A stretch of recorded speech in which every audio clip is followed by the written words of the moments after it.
Have you ever trusted someone so completely that their betrayal shattered everything you believed about family? What would you do if your own mother destroyed the most important moment of your life? This is exactly what happened to Damien Sterling on what should have been the happiest day of his life. June 15th, 2024. Nantucket's exclusive coastline. 300 America's elite gathered for a wedding that would make headlines for all the wrong reasons. Damien Sterling, the 42-year-old CEO worth $4.7 billion, stood waiting for his bride Sophia at the altar. His sustainable energy empire, Green Horizon, had made him one of the most respected billionaires in the country. But here's what makes Damien different from other wealthy powerhouses: he earned every dollar the hard way. Growing up in working-class Pittsburgh, losing his father at 14, watching his mother remarry for money instead of love. Sound familiar? Maybe you know someone who climbed out of poverty through sheer determination. Maybe that someone is you. Damien thought he'd finally found peace. Sophia, a pediatric doctor who treated him like a regular person, not a bank account.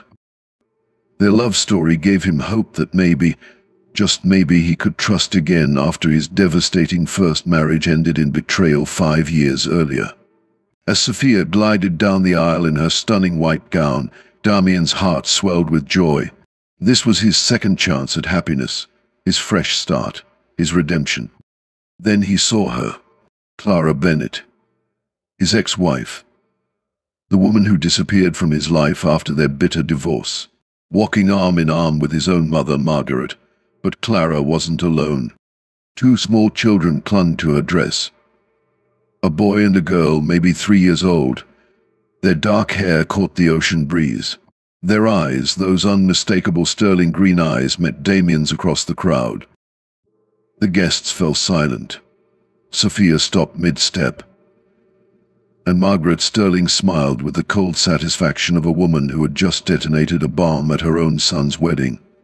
In the next 8 minutes, you'll discover how a mother's jealousy and manipulation destroyed not just one life, but potentially 4. How $2 million bought silence. How love letters were intercepted. And how sometimes the people who are supposed to protect us become our greatest enemies. This story will change how you view family loyalty forever. To understand how a mother could destroy her son's wedding day, we need to go back 30 years to a cramped 2-bedroom house in Pittsburgh, Pennsylvania. Young Damien Sterling lived paycheck to paycheck with his parents, Thomas and Margaret. His father worked grueling 12-hour shifts as a civil engineer, coming home covered in concrete dust and exhaustion. His mother, Margaret, managed the local Sunrise Diner, serving coffee and dreams to blue-collar workers who reminded her daily of what she didn't have. Do you know someone who turned childhood pain into extraordinary success? Because Damien's transformation began with tragedy. When Damien was 14, Thomas Sterling died in a construction accident, a crane malfunction. One moment he was there, the next gone. The insurance payout barely covered the funeral costs. Margaret suddenly faced raising a teenage son on a diner manager's salary, watching bills pile up while dreams crumbled. The grief should have brought mother and son closer. Instead, it drove them apart. Within 18 months, Margaret was dating Harold Kensington, a ruthless real estate mogul 20 years her senior. Harold owned half the commercial properties in downtown Pittsburgh and had a reputation for crushing small businesses that couldn't pay his sky-high rents. He was everything Thomas Sterling wasn't: wealthy, connected, and completely without conscience. 16-year-old Damien watched his mother transform overnight, gone were the worn uniforms and tired smiles. Margaret now wore designer clothes and attended charity galas where she rubbed shoulders with Pittsburgh's elite. She moved them into Harold's mansion in Shadyside, but the luxury felt like a prison to Damien. "Your father was a dreamer," Margaret told him one night after another argument about Harold's business practices. "Dreams don't pay for college. Dreams don't buy security. Harold gives us what your father never could." That conversation broke something fundamental between them. Damien realized his mother hadn't just married Harold for love, she'd married him to escape the working-class life that reminded her of Thomas's death. Every expensive gift, every upgraded lifestyle choice, felt like a betrayal of his father's memory. Harold tried to bond with his new stepson by offering him summer jobs at Kensington Properties. Learn the business, kid. Learn how to win. But Damien saw how Harold won by forcing out family restaurants to build parking lots, by raising rents until elderly shop owners lost everything their grandparents had built. This is where Damien's character was forged. While his classmates worried about prom dates and football games, he was studying engineering textbooks and environmental science, determined to build wealth without destroying communities. Harold noticed. "You're too soft. Just like your father," he'd say. "The world eats soft people alive." Damien's response. "Then I'll change the world." 17, he earned a full scholarship to MIT. Margaret attended his graduation alone.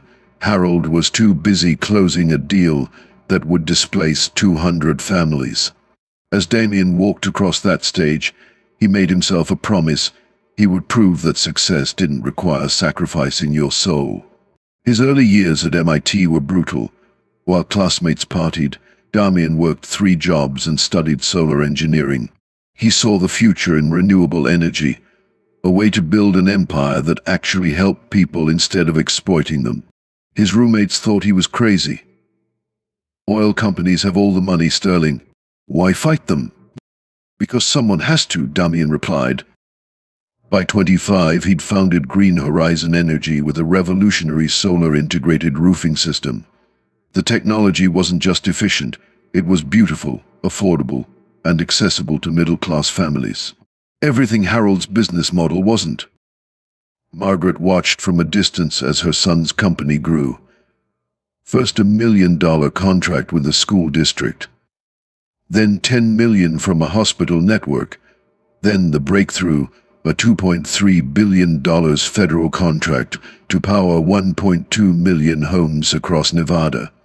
Damien Sterling, the working-class kid from Pittsburgh, was now worth $4.7 billion. But unlike his stepfather, he built his fortune by lifting others up, not tearing them down. Sometimes our greatest wounds become our greatest strengths. Damien's abandonment taught him loyalty. His father's death taught him that life is fragile. His mother's choices taught him that money without values is worthless. But there was one lesson Margaret had taught him that would prove devastating. Never trust anyone completely, because the people closest to you have the power to hurt you most. That lesson was about to destroy everything he'd worked for. Success in business didn't translate to success in love until Damien met Clara Bennett. It was 2019, and Damien had been invited to testify before a Senate committee about clean energy policy. As he outlined Green Horizon's vision for sustainable infrastructure, a sharp voice cut through the political pleasantries. "Mr. Sterling, your Nevada project displaced 3 indigenous communities. How do you reconcile profit with social responsibility?" The question came from Clara Bennett, a 29-year-old environmental lawyer representing tribal rights. While other senators lobbed softball questions, Clara challenged him with facts, statistics, and genuine concern for the people behind the policies. Damien was captivated. After his testimony, he approached her. "You're absolutely right about the displacement issue. Would you be willing to consult on our community impact protocols?"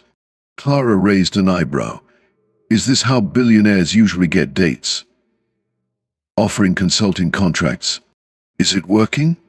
Damien asked. It was. Their first dinner lasted 6 hours. Clara had grown up in Boston, daughter of a public defender and a social worker. She'd never dated wealthy men, frankly, she'd never trusted them. But Damien was different. He asked about her work with environmental justice, not her dress size. He donated anonymously to her legal aid clinic before their 3rd date. Within months, they were inseparable. Clara helped Green Horizons secure a $400 million federal grant by navigating the complex environmental regulations that had stumped Damien's legal team. He supported her pro bono cases against polluting corporations, even when those corporations were potential clients. They were the ultimate power couple, his business acumen, her legal brilliance, their shared values creating something bigger than either could achieve alone.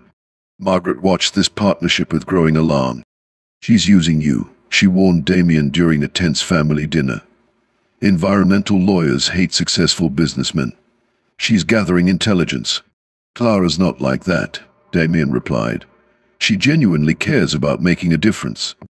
"Every woman cares about making a difference to her bank account," Margaret shot back. But Damien was in love. In 2020, he proposed with a ring made from ethically sourced diamonds and recycled platinum, Clara's suggestion. Their wedding was small, intimate, focused on commitment rather than spectacle. Margaret attended but barely smiled in the photos. The first 3 years of marriage were blissful. Clara moved to Damien's estate, but kept her own career, her own friends, her own identity. They traveled together, worked together, built a life that balanced ambition with authenticity. Then came the heartbreak that millions of couples know too well. Clara couldn't get pregnant. Month after month, negative tests. Doctor visits revealed no clear medical reason. Sometimes these things just happen. The stress began eating at their relationship. Damien threw himself deeper into work. Clara blamed herself, then blamed him for his emotional distance. "Talk to me," she pleaded after another miscarriage. "We're supposed to face this together." "I am talking to you," Damien replied, though they both knew he wasn't. His childhood had taught him to internalize pain, to handle problems alone. Clara needed connection. Damien provided solutions. She needed emotional support. He offered medical specialists. During their lowest point, Clara made a mistake. A brief affair with David Chang, a colleague at her law firm. 3 weeks of seeking comfort in the wrong place before guilt overwhelmed her, and she confessed to Damien. "I'm sorry," she sobbed. "I was hurting and I felt so alone, and we're done," Damien said quietly. But here's what neither of them knew. Margaret had been watching, waiting, planning. While Damien and Clara struggled with fertility, Margaret hired a private investigator to monitor Clara's every move. Phone records, credit card statements, even surveillance photos. When the investigator documented Clara's affair, Margaret saw her opportunity. She didn't tell Damien immediately. Instead, she waited for the perfect moment when Clara had ended the affair and was trying to rebuild their marriage. Margaret anonymously mailed Damien a manila envelope containing photos of Clara and David together. The timing was calculated and cruel. Clara had just discovered she was finally pregnant, conceived during their last attempt at reconciliation before her confession. But Damien, devastated by the photos and feeling completely betrayed, refused to listen. "You lied to me about everything," he accused. "I told you about David. I was trying to fix us. Too late." The divorce was swift and brutal. Clara, overwhelmed by pregnancy hormones and legal battles, retreated to Boston. She tried calling Damien when the twins were born, but Margaret intercepted the messages. "He doesn't want to hear from you," Margaret told Clara during a secret phone call. "Haven't you hurt him enough?" For 5 years, Margaret successfully kept Clara and the twins hidden from Damien's life. Every birthday card returned to sender. Every attempted email blocked. Every legal letter claiming paternity mysteriously never reached Damien's desk. Comment below if you've ever had a family member interfere in your relationship, because what Margaret did next would make their lives exponentially worse. She offered Clara money to stay silent. $2 million in exchange for never contacting Damien again. Clara, struggling as a single mother with mounting legal debts, reluctantly accepted. Margaret's plan was working perfectly. Damien remained isolated, wounded, and under her influence. Clara remained hidden with his children. And Margaret maintained control of her son's emotional life. The people closest to us can inflict the deepest wounds. Margaret had learned this lesson well, and she was about to teach it to her son in the most devastating way possible. Because keeping secrets requires constant vigilance, and when Damien fell in love again, Margaret realized she needed a permanent solution to the Clara problem. The wedding sabotage wasn't random cruelty. It was the final move in a chess game that had been 5 years in the making. 4 years after his divorce, Damien Sterling had built walls around his heart that seemed impenetrable. He dated occasionally beautiful socialites who understood his world, but never let anyone close enough to matter. Then he met Dr. Sofia Alvarez at the most unexpected place. Damien was visiting the Miami Children's Hospital, which Green Horizon had funded with a $50 million renewable energy system. He was there for a routine photo opportunity, another corporate charity event to check off his list. But in the pediatric oncology ward, he encountered something that stopped him cold. The young doctor was reading to a group of bold children, her voice animated as she brought fairy tales to life. She wore scrubs instead of designer clothes, sneakers instead of heels. When she laughed at a 6-year-old's joke, her whole face lit up with genuine joy. "Excuse me," Damien interrupted. "I'm Damien Sterling, from Green Horizon Energy." Sofia looked up, unimpressed. "Dr. Sofia Alvarez, thanks for the solar panels, but these kids need treatment funding more than photo ops with billionaires." Most people fawned over Damien's wealth. Sofia challenged him to do better. He donated $20 million to the treatment fund that afternoon. Their relationship grew slowly, carefully. Sofia refused his expensive gifts, preferring homemade dinners to 5-star restaurants. She saw through his CEO persona to the wounded man underneath, the boy who'd lost his father too young and never learned to trust completely. "You don't have to carry everything alone," she told him during one of their Long Beach walks. "That's what partners are for." For the first time since Clara, Damien began to believe in second chances. Margaret watched this development with growing panic. Sofia wasn't like the vapid socialites Margaret could easily manipulate. She was independent, intelligent, and worst of all, she was changing Damien. He was becoming softer, more open, less dependent on his mother's guidance. "Have you ever been manipulated by someone who claimed to love you?" Margaret began her campaign subtly. She invited Sofia to lunch, expressing concern about Damien's trust issues from his previous marriage. She shared carefully edited stories about Clara's betrayal, painting herself as the devoted mother who'd protected her son from further heartbreak. "I just want him to be happy," Margaret would say, dabbing her eyes theatrically. "After what Clara put him through, he deserves someone loyal like you." But privately, Margaret was making different plans. When Damien proposed to Sofia in January 2024, Margaret's congratulations felt hollow. The engagement announcement triggered something desperate in her, a realization that she was about to lose control of her son permanently. That's when she made the call that would destroy everything. "Clara, this is Margaret Sterling. We need to talk."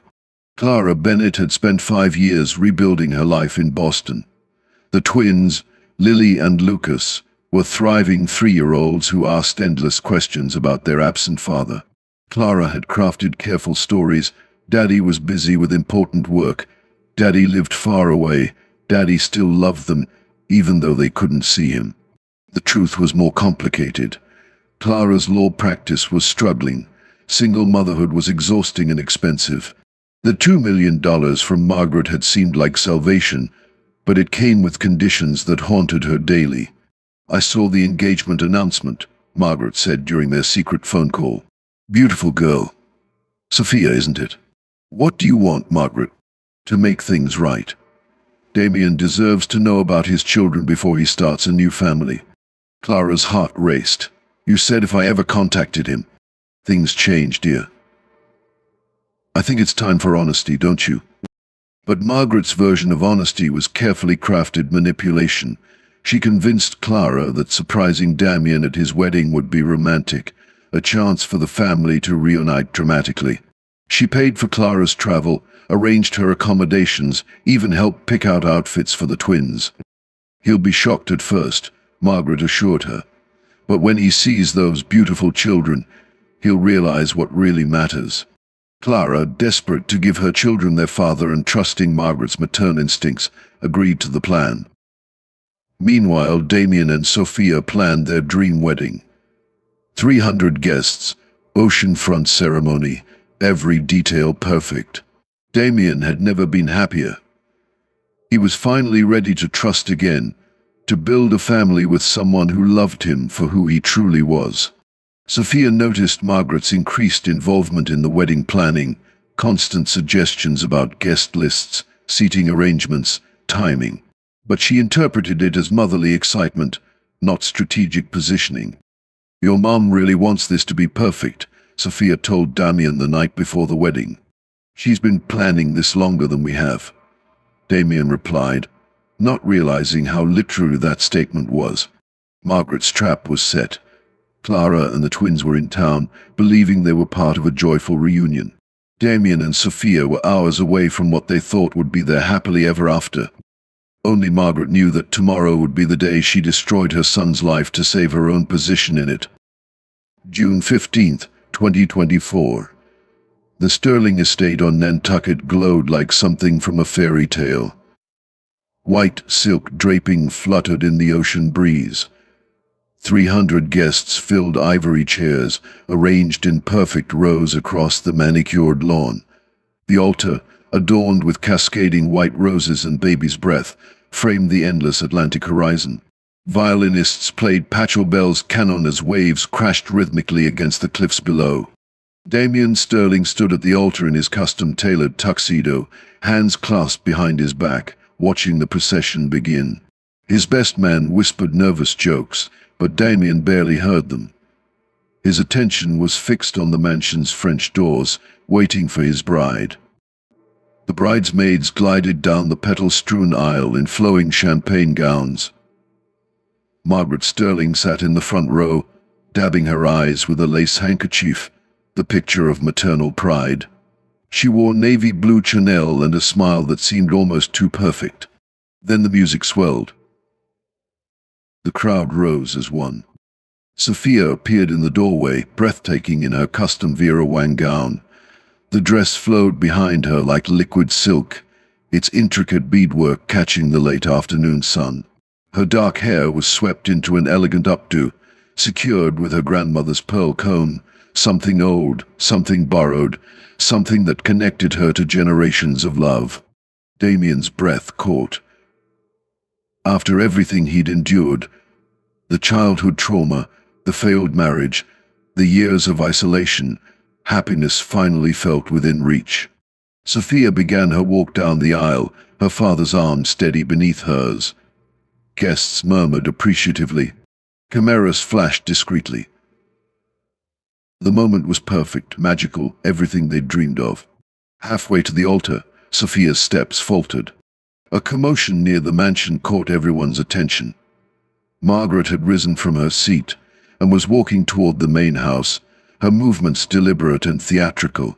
Guests turned in their chairs, confused by this breach of wedding protocol. "Margaret, what are you doing?" Damien called out, his voice carrying across the suddenly quiet ceremony. His mother didn't answer. Instead, she disappeared into the mansion, leaving 300 guests whispering nervously. Sophia stood frozen in the aisle, her bouquet trembling in her hands. 2 minutes passed. Then 5. The violinists played the same melody repeatedly, unsure whether to stop or continue. Then Margaret reappeared. She wasn't alone. Walking beside her, holding her arm with obvious reluctance, was a woman Damien recognized, but hadn't seen in 5 years. Clara Bennett looked older, more tired, but unmistakably the same person who'd once shared his bed, his dreams, his deepest secrets. But that wasn't the shock that froze Damien's blood. 2 small children flanked Clara, each holding one of her hands. A boy and a girl, maybe 3 years old. The girl wore a white dress with a pink sash. The boy wore a tiny blue suit with a bow tie. Their dark hair was perfectly combed, their little faces serious as they took in the crowd of staring strangers. Both children had Damien's distinctive green eyes, his strong jawline, his stubborn chin. The resemblance was undeniable, unmistakable, devastating. "Ladies and gentlemen," Margaret announced, her voice carrying clearly across the silent lawn, "I believe in the power of family. I believe that love conquers all obstacles. And I believe that my son deserves to know the truth before he makes the biggest decision of his life." She placed her hand on the little girl's shoulder. "This is Lily Sterling. And this is Lucas Sterling. Damien, meet your children." The words hit like a physical blow. Damien's knees nearly buckled. His face went white, then red, then white again. 300 guests gasped collectively, their shock rippling through the crowd like a wave. Sophia dropped her bouquet. The white roses scattered across the grass as she stared at the children who shared her fiancé's features. Her father tightened his grip on her arm, preventing her from collapsing. "What the hell is this?" Damien's voice cracked across the ceremony. Clara stepped forward, tears streaming down her face. "Damien, I tried to tell you. I called. I wrote letters. You disappeared," he shouted, his composure finally breaking. "You vanished after the divorce. You never said a word about." He gestured helplessly at the twins, who were now clinging to their mother's dress, frightened by the adults' raised voices. "She couldn't tell you," Margaret interjected smoothly, "because I paid her not to." The crowd erupted. Gasps, shouts, the scraping of chairs as guests stood for better views. Cell phones emerged despite the unplugged ceremony requests. This was the kind of drama that would dominate social media within minutes. Share this video if you can't believe what just happened, because even by billionaire standards, this was unprecedented chaos. "You did what?" Damien turned on his mother, fury and betrayal warring in his expression. $2 million, Margaret said calmly, as if discussing the weather. "In exchange for her silence. I was protecting you from another abandonment." Clara's face crumpled. "I needed the money. I was struggling alone with twins, and you'd made it clear you never wanted to see me again. Because you cheated." Damien exploded. "Once. During the worst period of our marriage. And I told you immediately. After I already knew." He pulled the old photographs from his jacket pocket, the same ones Margaret had sent anonymously 5 years earlier. "These showed up at my office the day after you confessed." Clara stared at the photos, then at Margaret. Understanding dawned on her face like a terrible sunrise. "You sent those to him?" Margaret's mask finally slipped. "I protected my son from a woman who would destroy him. By destroying us all." Clara screamed. Little Lily began crying. Lucas wrapped his arms around his sister, his young face confused and frightened. The children had become props in an adult drama they couldn't understand. Sophia finally found her voice. "Damien." Her tone was deadly quiet. "Did you know about this?"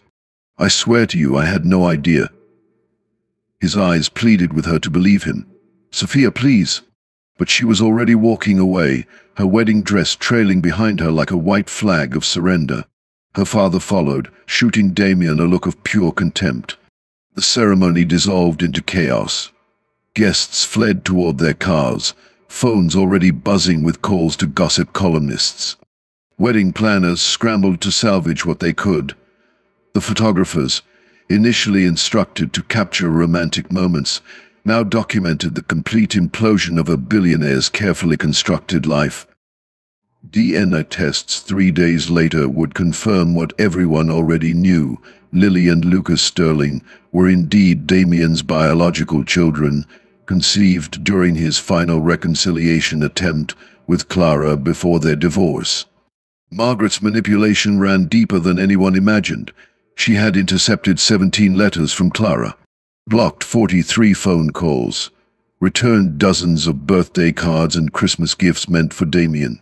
For 5 years, she had systematically erased any trace of his children from his life. All to maintain control, all to keep her son dependent on her guidance. all to ensure that no one else could claim the primary position in Damien Sterling's heart. The wedding that was supposed to represent new beginnings had instead exposed the rotten foundation beneath a billionaire's empire.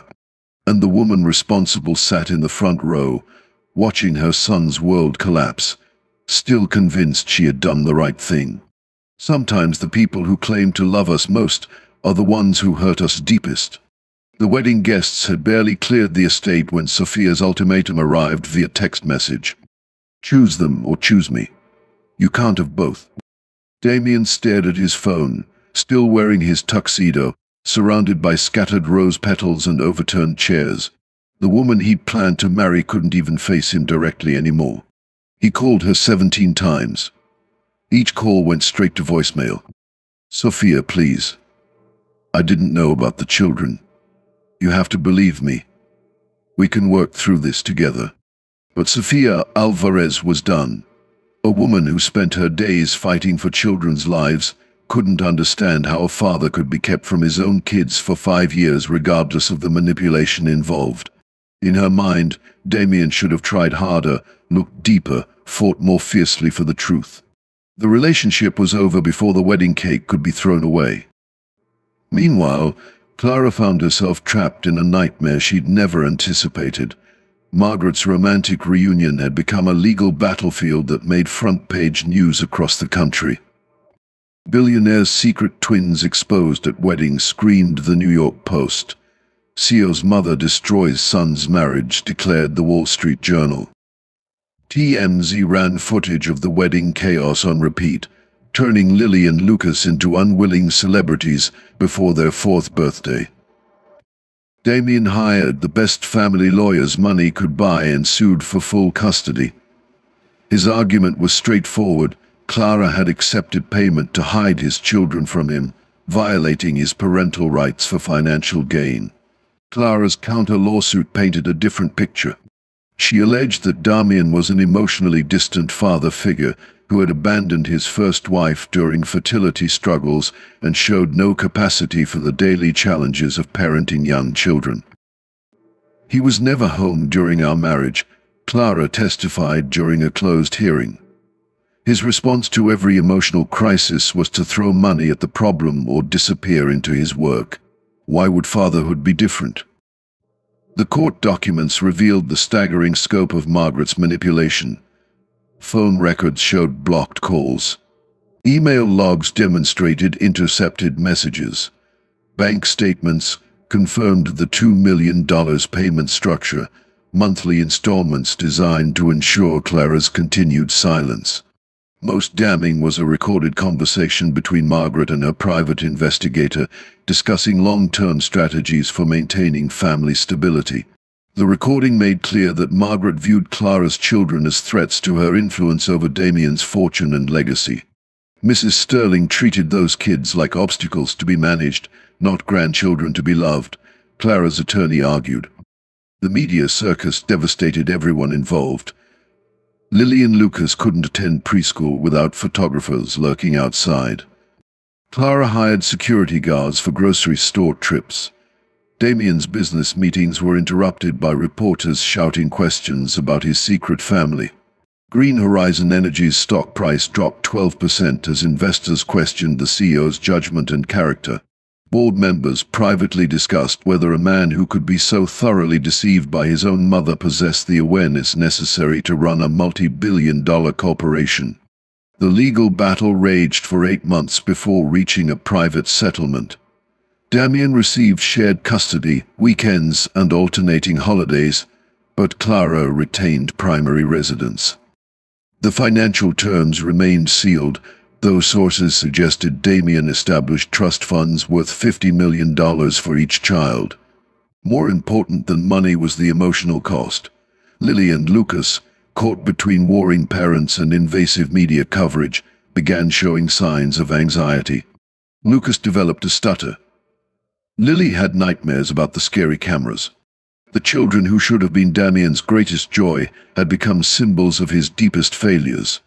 Margaret faced her own consequences. Damien cut all financial support and banned her from his properties. The woman who had controlled a billionaire's personal life now lived alone in a modest apartment, her Chanel wardrobe replaced by off-the-rack clothing from discount stores. She maintained her innocence until the end. "Everything I did was to protect my son," she told a reporter outside the courthouse. Someday he'll understand that, but Damien would never understand. More importantly, he would never forgive. Trust is earned in drops but lost in buckets. Margaret had spent a lifetime building her son's dependence, only to destroy it completely in a single afternoon. Her manipulation had cost Damien his relationship with Sophia, his connection to his children's early years, and his faith in family bonds. Family manipulation can have generational consequences. Lily and Lucas would grow up knowing their father as a weekend visitor rather than a daily presence. They would carry the trauma of that wedding day disruption, of being used as weapons in an adult war they never chose to fight. Sometimes the price of revenge is everything you love.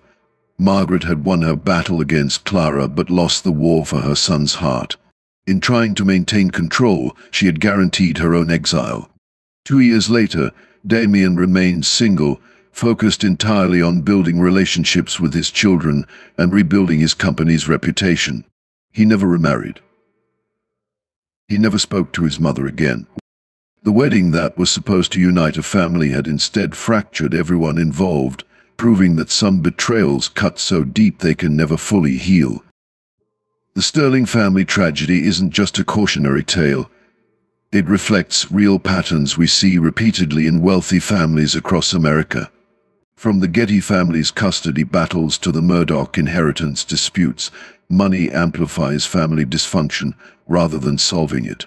Court records show that 70% of wealthy families lose their fortunes by the second generation, often due to internal conflicts rather than business failures. Margaret Sterling's manipulation mirrors documented cases like the Pritzker family feud, where relatives used private investigators and financial leverage to control inheritance decisions, or the Johnson dynasty, where family members spent decades in legal battles over hidden assets and concealed relationships.